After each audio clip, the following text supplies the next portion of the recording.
한번 우리 인사하고 말씀 나눴으면 좋겠는데요. 하나님이 당신을 부르셨습니다. 이렇게 인사할까요? 네.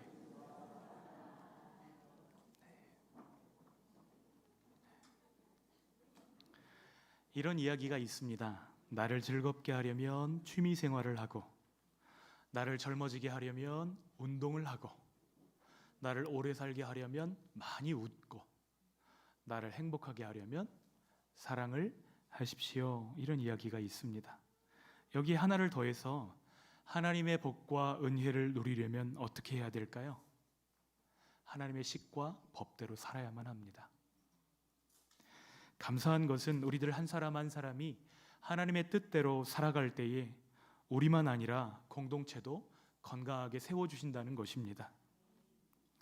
우리가 하나님의 법 안에서 성숙해 갈수록 하늘 가족들을 서로 돌아보게 됩니다. 누가 안 보이면 서로 걱정해주고, 또 연락해주고, 누가 중요한 일들을 앞두고 있으면 서로 기도해주는 이러한 돌봄 가운데서 또 새로운 믿음의 사람들이 세워집니다. 이웃의 어려움을 나의 어려움이나 내 가족의 일로 책임을 느끼는 사회는 건강한 사회입니다. 성도들의 아픔에 대해서 아픔을 느끼는 목회자가 건강한 목회자입니다. 가족들의 아픔에 대해서 아파하는 가족들이 건강한 가정입니다. 공동체 안의 불행한 일들에 대해서 서로 책임을 느끼는 공동체가 건강한 공동체입니다. 하나님은 이스라엘도 그리하기를 원하셨습니다. 오늘 우리가 함께 읽은 신명기 22장은 하나님의 백성들이 이웃을 대하는 자세에 대해서 말씀하고 계십니다. 이웃들이 어려운 일을 당할 때에 눈 감지 말고 적극적으로 도와주라고 말씀하십니다. 이를테면 이웃이 가축을 잃어버리고 물건을 잃어버렸을 때 못 본 채 하지 말라는 것입니다. 1절 말씀 함께 읽겠습니다. 내 형제의 소나 양이 길 잃은 것을 보거든 못 본 채 하지 말고 너는 반드시 그것들을 끌어다가 내 형제에게 돌릴 것이요. 여러분, 이 못 본 채 하지 말고 라는 표현이 1절에도 나오고요, 3절에도 나오고요, 4절에도 나옵니다. 3번씩이나 이 동사가 반복되고 있습니다. 히브리어의 반복은 강조 표현인데요, 3번 반복한다는 것은 최상급 강조를 의미합니다. 그러니까 못 본 채 하지 않는 정도가 아니고 적극적으로 반드시 그것을 찾아주라는 말씀입니다. 왜냐하면 이스라엘은 하나님을 아버지로 모신 형제들이고 한 가족이기 때문입니다. 우리 한번 말씀을 같이 읽었으면 좋겠는데요, 신명기와 호세아 말씀 같이 읽겠습니다. 너희는 너희 하나님 여호와의 자녀이니 이스라엘이 어렸을 때 내가 사랑하여 내 아들을 애굽에서 불러냈거늘. 어떤 관계라는 거예요? 형제라는 것입니다. 하나님의 자녀라는 것입니다. 본문의 이웃을 부르는 말도 형제 이렇게 부르고 있습니다. 형제 관계는 보통의 관계와는 다릅니다. 왜 그렇죠? 한 배에서 나왔기 때문입니다. 마틴 부버라고 하는 신학자가 나와 너라는 책에서 관계에 대해서 이렇게 설명합니다. 나와 너의 관계는 2인칭 관계잖아요. 이 관계는 깊은 관계고 사랑의 관계라는 것이에요. 그런데 이 모든 관계를 나와 너의 관계로 풀지 않고 나와 그것은 몇 인칭이죠? 3인칭이잖아요. 이 3인칭 관계로 풀면 외로워진다는 것입니다.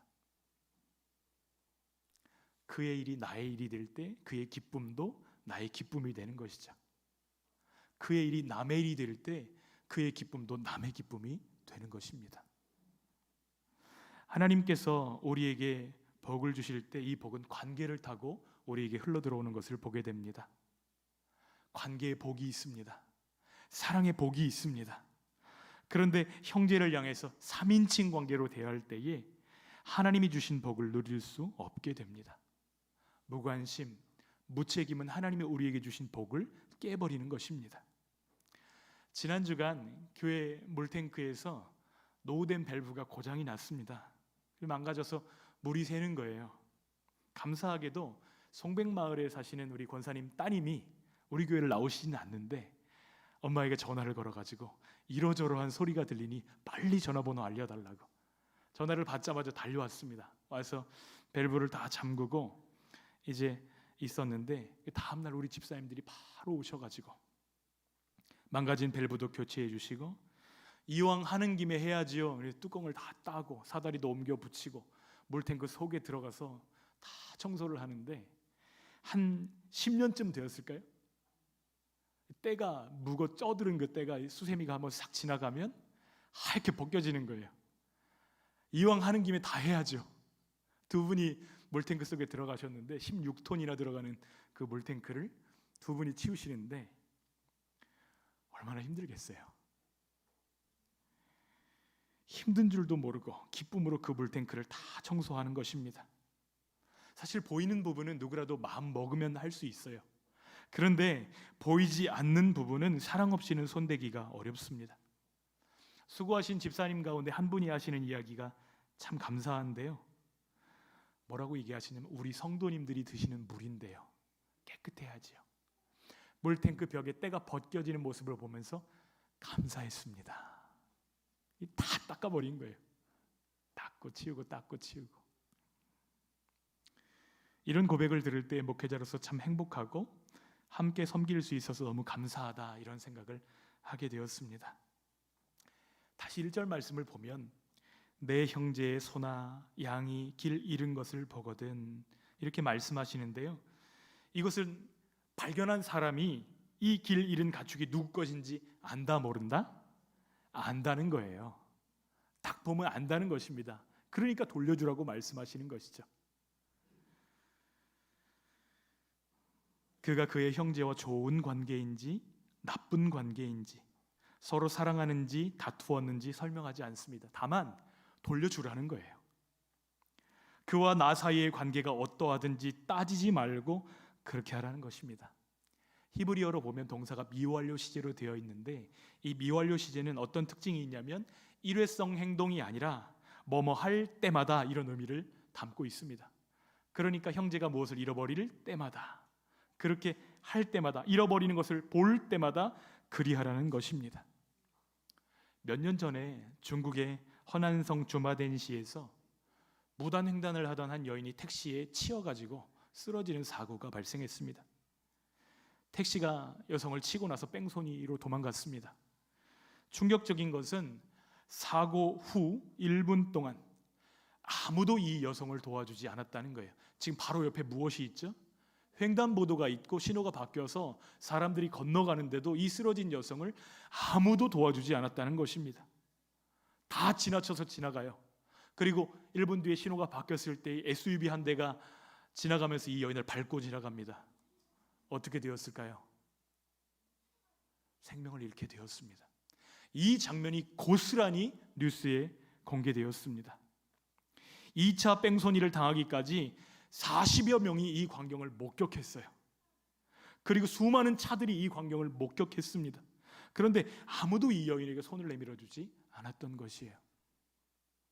세계 언론은 물론 중국 내부에서도 오늘날 중국 사회가 참 많이 발전하고 번영을 이루었는데, 외관과는 달리 수스, 인성과 디센, 옳고 그름, 이 두 가지 면에서 모두 파탄 상태라는 비판이 쏟아져 나왔습니다. 최근에 중국 여행을 가보신 분들은 많이 느끼실 거예요. 이전과 다릅니다. 많이 잘 살게 되었습니다. 그런데 이런 모습을 보면 정말로 잘 산다는 게 무엇인가 다시 한번 생각하지 않을 수 없다는 것이죠. 레위기 19장 18절에 주님이 말씀하십니다. 함께 읽어볼까요? 내 이웃 사랑하기를 내 자신과 같이 사랑하라. 이것이 이스라엘을 향한 하나님의 소원이었습니다. 그리고 오늘날 교회를 향한 주님의 소원이 이와 다르지 않은 것을 발견하게 됩니다. 왜 그렇죠? 교회는 주 예수 그리스도를 머리로 하는 한 몸 공동체이기 때문입니다. 제가 그렇게 주장하는 것이 아니고요, 주님이 우리에게 몸이라고 말씀하세요. 한번 같이 말씀들을 읽어보겠습니다. 그는 몸인 교회의 머리시라. 너희는 그리스도의 몸이요 지체의 각 부분이라.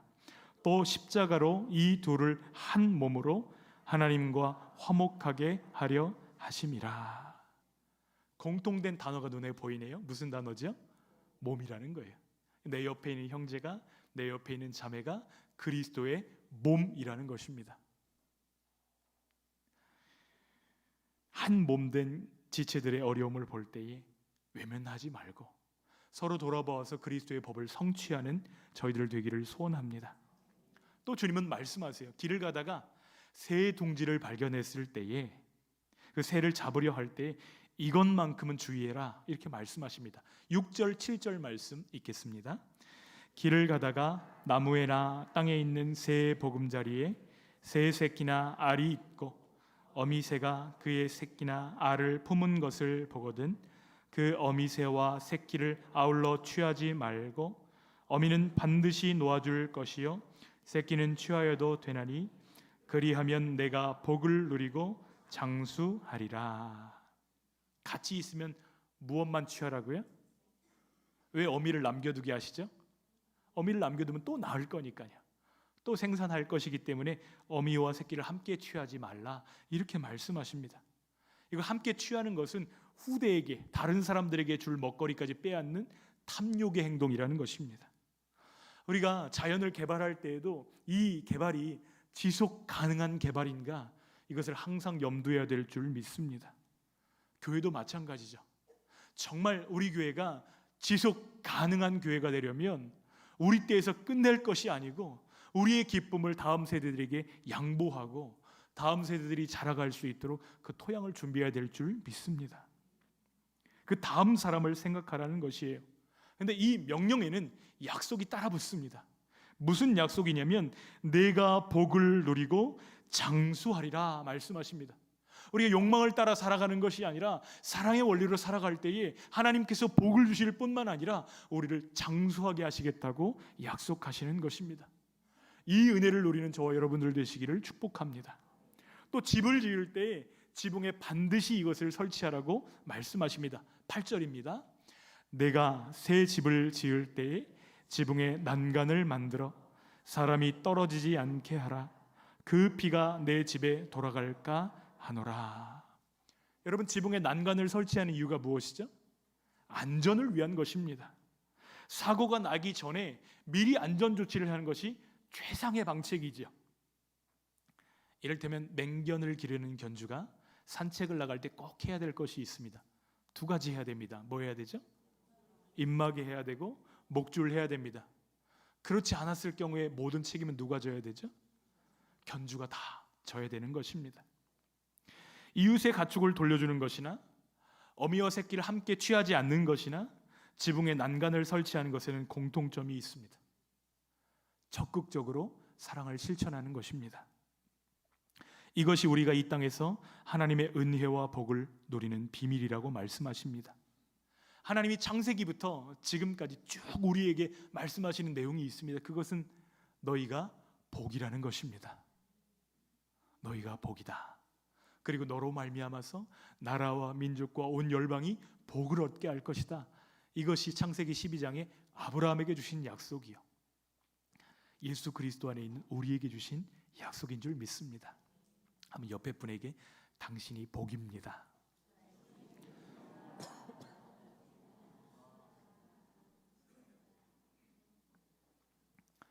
우리가 남을 살리는 사람 되기를 원합니다. 형제를 행복하게 하는 사람 되기를 원합니다. 복이 되셔야 합니다. 모든 율법의 요약을 무엇이라고 부르죠? 10개의 계명, 10계명이라고 부르는데요.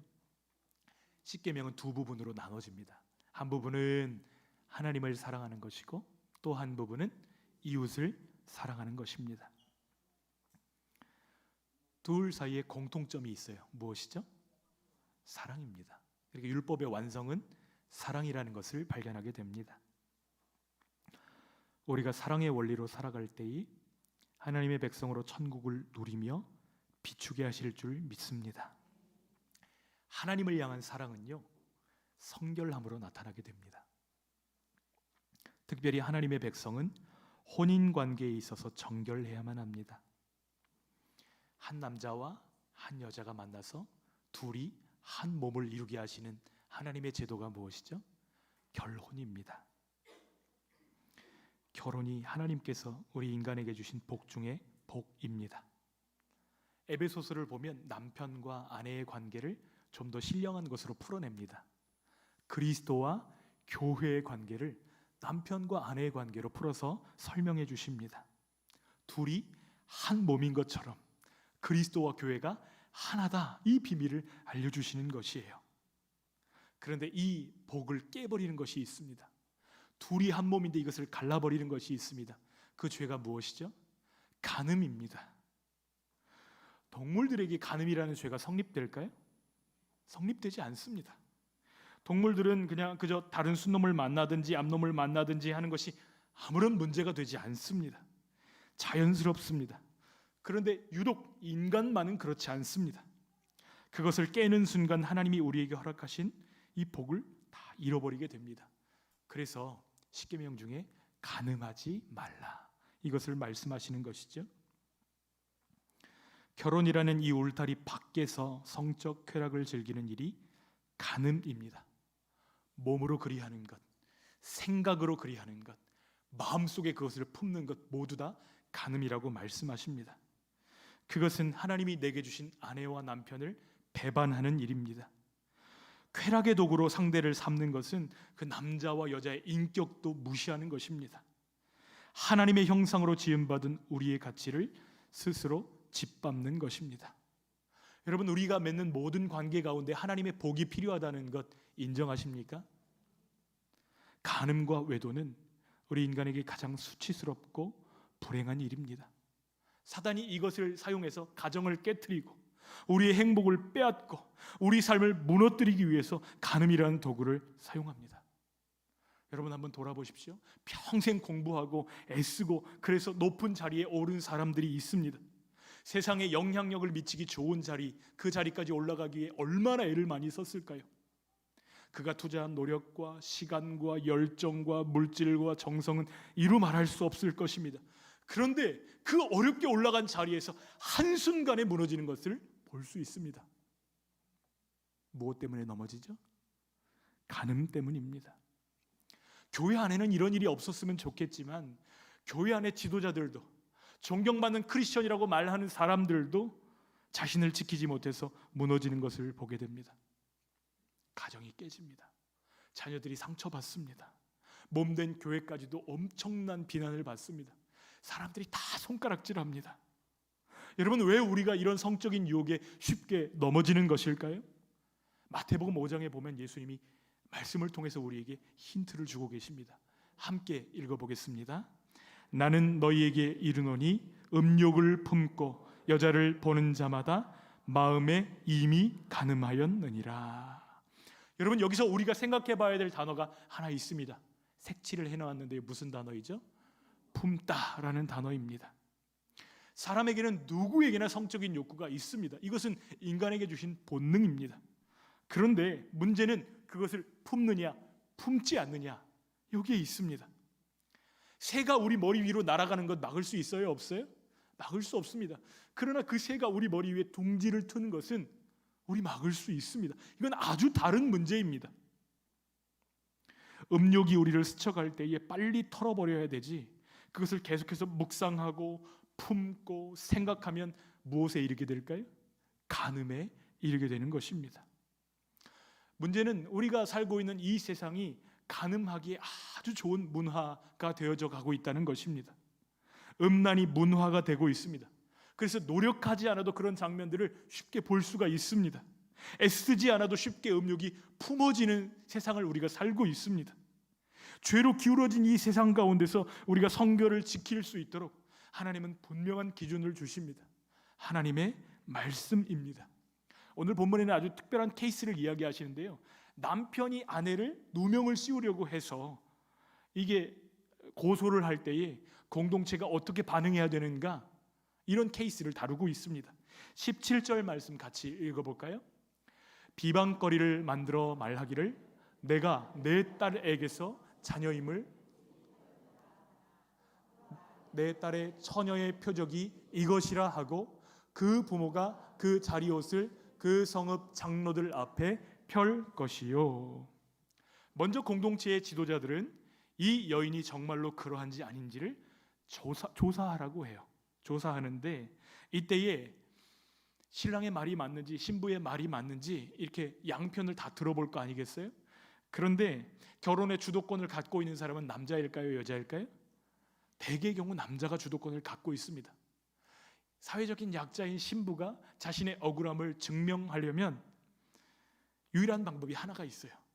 첫날 밤의 자리옷을 간직하는 것입니다.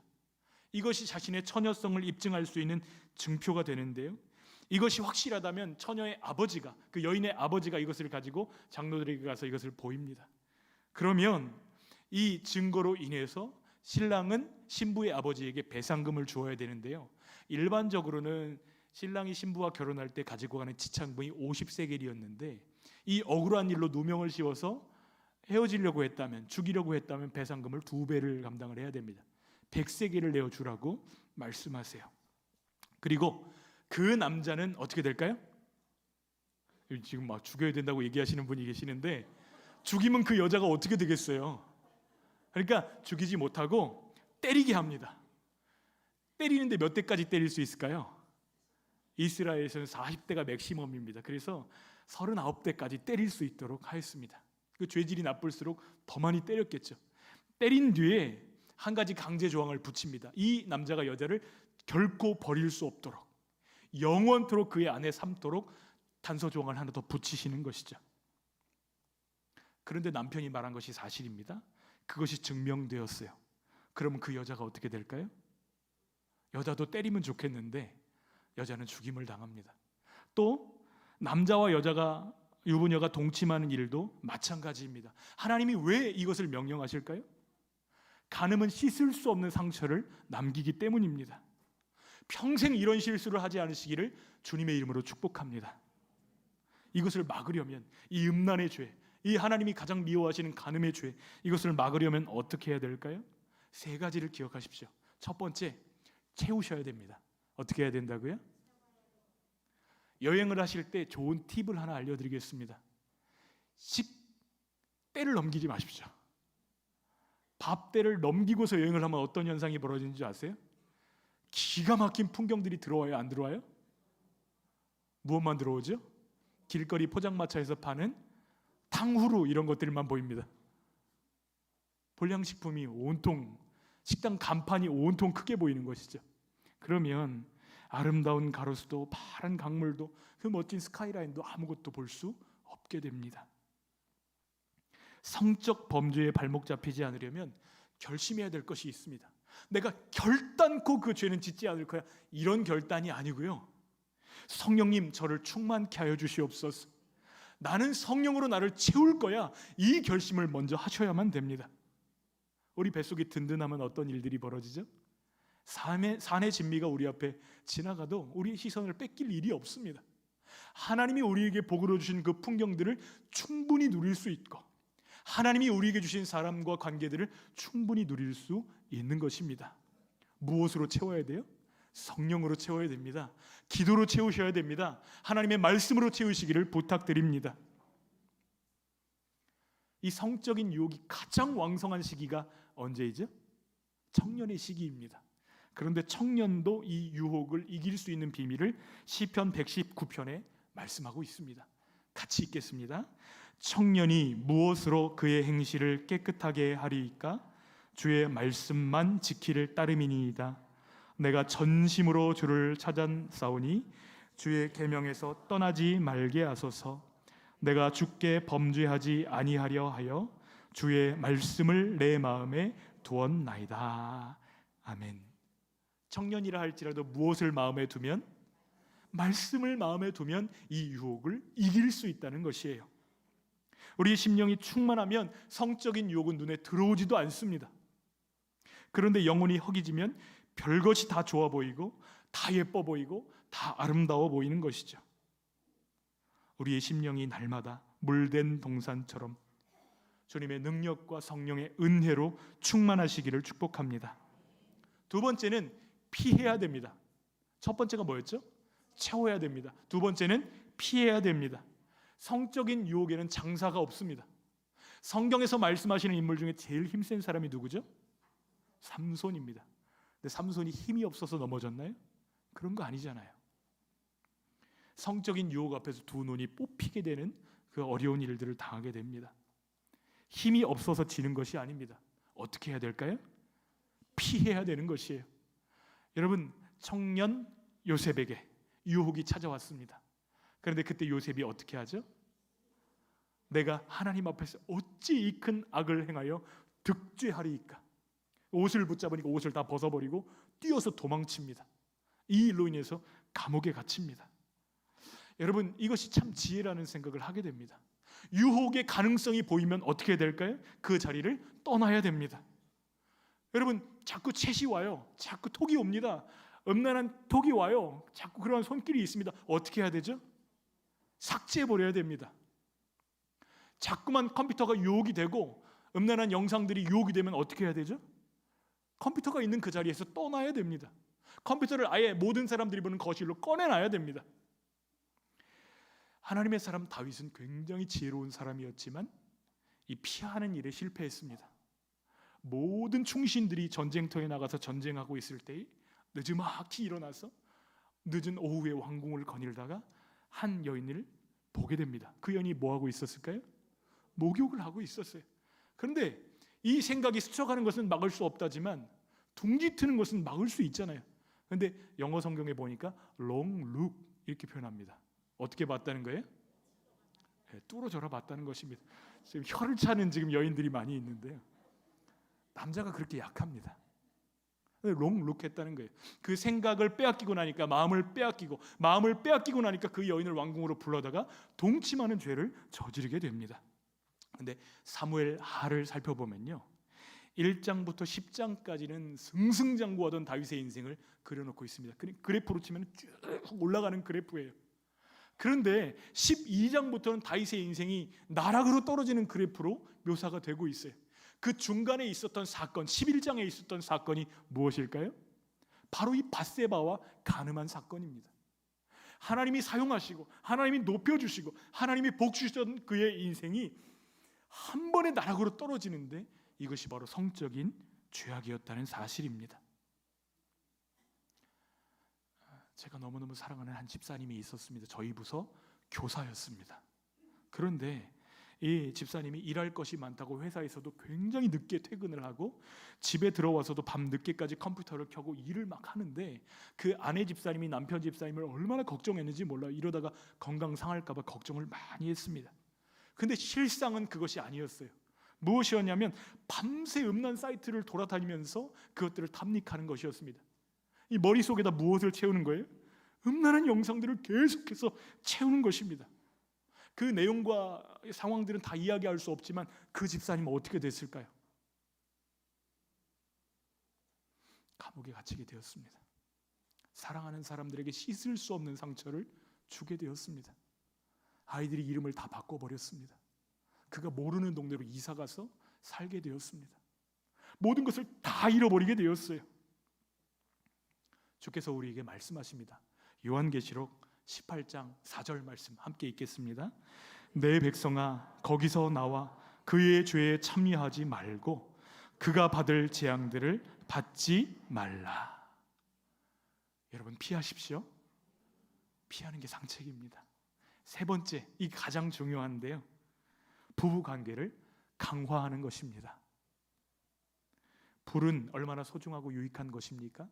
근데 그 불이 아궁이 안에서 탈 때에 소중하고 유익합니다.